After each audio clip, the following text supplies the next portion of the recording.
को लेकर चर्चाओं का बाजार गर्म है।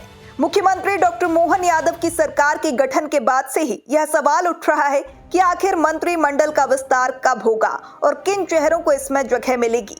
पार्टी संगठन से लेकर सत्ता के गलियारों तक हर जगह संभावित नामों को लेकर कयासबाजी जारी है।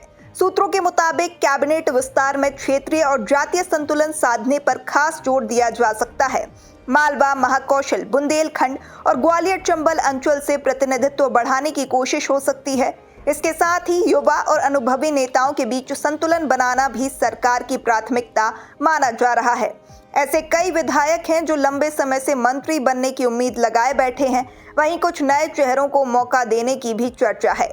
राजनीतिक विश्लेषकों का मानना है कि यह विस्तार केवल प्रशासनिक जरूरत नहीं बल्कि आगामी चुनावी रणनीति का हिस्सा भी हो सकता है। संगठन की नाराजगी को साधना, संतुलन बनाना और सत्ता के भीतर संदेश देना, ये सभी पहलू इस विस्तार से जुड़े हुए हैं। खासकर उन विधायकों को साधना जो पिछली बार मंत्री पद से वंचित रह गए थे, सरकार के लिए अहम चुनौती है। कांग्रेस समेत विपक्षी दल भी इस पूरे घटनाक्रम पर नजर बनाए हुए हैं। उनका कहना है कि यदि विस्तार में देरी होती है तो यह सरकार की अंदरूनी खींचतान का संकेत माना जाएगा। वहीं सत्ता पक्ष का दावा है कि विस्तार पूरी तरह संगठन की रणनीति के तहत और सही समय पर किया जाएगा। यह भी चर्चा है कि कुछ विभागों में फेरबदल संभव है ताकि प्रशासनिक दक्षता बढ़ाई जा सके।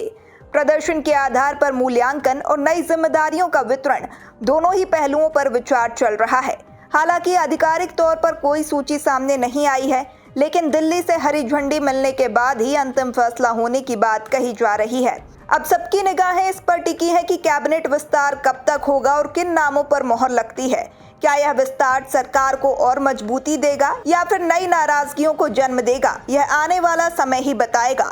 फिलहाल मोहन कैबिनेट विस्तार भारतीय जनता पार्टी और राज्य की राजनीति में चर्चा का सबसे बड़ा मुद्दा बना हुआ है।